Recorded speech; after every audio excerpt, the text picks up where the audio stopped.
Hi friends, இந்த வீடியோவில் நாம் எதை பற்றி பார்க்க போகிறோம்னா சத்யா ராகோ சீரியல் ரிவ்யூ பற்றி தான் இந்த வீடியோவில் பார்க்க போகிறோம். அதுக்கு முன்னாடி நம்ம சேனலை சப்ஸ்கிரைப் பண்ணாதவங்க கீழே இருக்கிற சப்ஸ்கிரைப் பண்ண கிளிக் பண்ணிவிட்டு பக்கத்தில் இருக்கிற பெல் பட்டனையும் கிளிக் பண்ணிடுங்க. சரி வாங்க வீடியோக்குள்ளே போகலாம். இந்த ஒரு ப்ரோமோ எப்படி ஸ்டார்ட் ஆகுதுன்னா, நம்ம ரகுராம் விட்டு தான் காமிக்கிறாங்க. அங்கே பார்த்தோம்னா ரமணி பாட்டி எல்லாருமே ஒன்று கூடி இருக்காங்க.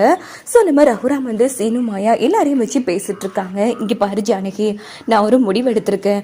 எப்படியோ வார முகூர்த்தத்தில் நம்ம தனாவுக்கும் அங்கால புவனேஸ்வரி வீட்டு பையனுக்கும் கல்யாணம் நடக்க போகுது. ஸோ அதே முகூர்த்தத்தில் ஏன் நம்ம மாயாவுக்கும் நம்ம கல்யாணம் நடத்தக்கூடாது அப்படின்னு கேட்டதும் ஜானகிக்கு என்ன பதில் சொல்கிறேன்னு தெரியல. அவங்க ஒரு பக்கம் திகச்சு போயிருக்காங்க. ஆமாப்பா, நீ எடுத்த முடிவு சரியான முடிவு, இதைத்தான் நானும் சொல்லணும்னு நினச்சேன். அதுக்குள்ளே ஒரு நல்ல மாப்பிள்ளையாக விசாரித்து பார்த்து நம்ம மாயாவுக்கு நிச்சயம் பண்ணிட்டு நம்ம மாயா தன்னா 2 பேர் கல்யாணத்தையும் ஒரே மேடையில் நடத்தணும்னா மனசுக்கும் கொஞ்சம் நிம்மதியாக இருக்குங்கிற மாதிரி ரமணி பாட்டி சொல்கிறாங்க.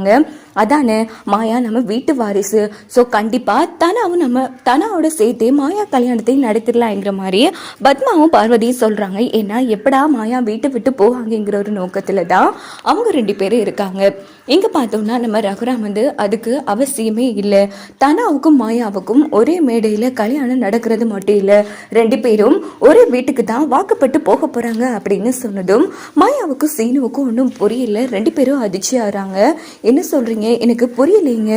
ஆமா, தனா வாக்குப்பட்டு போற வீடு புவனேஸ்வரி வீடு, அப்பனா புவனேஸ்வரி வீட்டுக்கு தான் மாயாவும் போறாளா அப்படின்னு கேக்குறாங்க. ஆமா, அந்த புவனேஸ்வரி அண்ணனுக்கு ஒரு பையன் இருக்கான்ல, அவன் நல்லா படிச்ச பையன். என்னை பொறுத்த வரைக்கும் அவன் அடிக்கடி சண்டைக்கெல்லாம் போகல, நல்ல பையனா தான் இருக்கான். மாயாவுக்கு பிடிச்சா நம்ம கல்யாணம் பண்ணி வச்சிடலாம். மாயா, உனக்கு என்னமா அவனை பிடிச்சிருக்கா அப்படின்னு கேட்டதும் மாயா அமைதியா இருந்துட்டு இருக்காங்க. இந்த பக்கம் நம்ம ரகுராம் வந்து, இங்கே பாரு, உனக்கு பிடிச்சிருந்தா அவனை கல்யாணம் பண்ணி வைக்கிறேன், பிடிக்கலன்னா வேணாமா, நான் அதை விட ஒரு நல்ல மாப்பிள்ளையா பார்க்குறேன். நான் பார்த்தேன் தனாவனியும் ஒரே வீட்டில் வாழ்றது எங்களுக்கு கொஞ்சம் மனசுக்கு நிம்மதியாகவும் சந்தோஷமாகவும் இருக்கும். எந்த பிரச்சனையும் இல்லாமல் 2 பேரும் ஒருத்தருக்கு ஒருத்தர் விட்டு கொடுத்து வாழுவீங்க. அதனால தான் கேட்குறேம்மா, உனக்கு இதில் சம்மதமா? அப்படி வேணான்னா பரவாயில்லம்மா, வேறு மாப்பிள்ளை பார்த்துக்கலாம் அப்படிங்கிறது பெரியப்பா.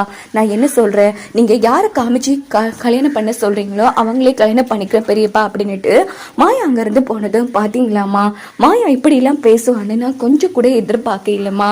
தானா வந்து எப்படி என் பேச்சு கட்டு நடக்காலோ அதே மாதிரி தான் மாயாவும். மாயா மாதிரி ஒரு பொண்ணு கிடைக்க நாம கொடுத்து வச்சிருக்கணுங்கிற மாதிரி ரகுராம் வீட்டில் இருக்கிற எல்லாரும் செம ஹாப்பியா பேசிட்டு இருக்காங்க. இந்த பக்கம் நம்ம ஜானகி உள்ள வந்து பயங்கரமா அழுதுட்டு இருக்காங்க. கூடாது, என் கண்ணு முன்னாடி என் பசங்க கஷ்டப்படுறதை என்னால பார்க்க முடியாது. இப்போவே இவர்கிட்ட மாயாவும் சீனுவும் காதலிக்கிற விஷயத்த சொல்லிடலாம் அப்படின்னுட்டு ஜானகி என்ன பண்றாங்கன்னா நேரா ரகுராம் கிட்ட பேசலான்னு வராங்க. இந்த பக்கம் மாயா வந்து ரூம்ல அழுதுட்டு இருக்காங்க. உடனே அந்த இடத்துக்கு சீனு வராங்க. என்ன மாயா, ரொம்ப சந்தோஷத்துல அழுதுட்டு இருக்க போல இருக்கே, இப்ப என்ன உனக்கு என்னமா, மாமா வந்து மாப்பிள்ளை பார்க்க போறாரு, நீ வந்து மாப்பிள்ளைய கல்யாணம் பண்ண போற, அதுக்கப்புறமா என்ன நீங்க குடும்பம் புள்ள குட்டி சந்தோஷமா வாழ்வீங்க அப்படின்னதும், இங்க பாரு சீனு, ஏற்கனவே நான் நொந்து போயிருக்கிற மனசுல இன்னும் நோகடிக்கிற மாதிரி காயப்படுத்துற மாதிரி பேசாதேங்கிற மாதிரி மாயா ரொம்ப ஃபீல் பண்ணி அழுவுறாங்க. இப்போ அழுது என்ன பிரயோஜனம், அதானே சொல்லிட்டே மாமா யார் மாப்பிள்ளையே கை காமிக்கிறாரோ அவரை கல்யாணம் பண்ணுவேன்னு, பின்ன எதுக்கு மாயா நீ அழணும், சந்தோஷமா கல்யாணம் பண்ணி வாழு. ஆனா நீ ஒருத்தனுக்கு வாக்குப்பட்டு போறா, அடுத்த நொடி இந்த சீனு உயிரோட இருக்க மாட்டான். என் மாயாவனா யாருக்கும் விட்டு கொடுக்கவும் மாட்டேன், விட்டு போகவும் மாட்டேன் அப்படின்னு சொல்லிட்டு சீனு போனதும் மாயா அழுதுட்டு இருக்காங்க. இந்த பக்கம் பார்த்தோம்னா ஜானகி நேரா ரகுராம் கிட்ட பேச வராங்க. ஏங்க, நீங்க சட்டு போட்டுன்னு புவனேஸ்வரி வீட்டுக்கே மாயாவா அனுப்புறதா முடிவு பண்ணிட்டீங்க. ஆனா மாயா மனசுல சில பல ஆசைகள் இருக்குங்க, அது கேட்டு நாம முடிவெடுக்கணுங்கிற மாதிரி சொன்னதும், என்ன ஜானகி சொல்ற, என்ன இப்படி எல்லாம் பேசிட்டு இருக்கேன், இங்க பாருங்க, சந்தியா பண்ண தப்பு தான் மாயா பண்ணக்கூடாதுன்னு நீங்க இவ்வளோ முயற்சி பண்ணீங்க. இப்போ மாயாவும் கல்யாணத்தை நிறுத்தினதும் எல்லாரும் மாயாவை தலையில தூக்கி வச்சு கொண்டாடிட்டு இருக்கீங்க. ஆனா இத்தனை வருஷமா நம்ம வீட்டுல அதுவும் நாம வளர்த்த பிள்ளையே காதல் வசப்பட்டிருக்கானா, அப்போ அவனையும் நீங்க வீட்டை விட்டு விரட்டுவீங்களா அப்படின்னு ஜானகி கேக்குறாங்க. என்ன ஜானகி சொல்றேன், எனக்கு புரியல. ஆமாங்க, நீங்க மாயா வந்து ஒரு பையனை காதலிக்கிறேன்னு சொன்னாலே அது யாரு என்ன இதுன்னு தெரியுமா?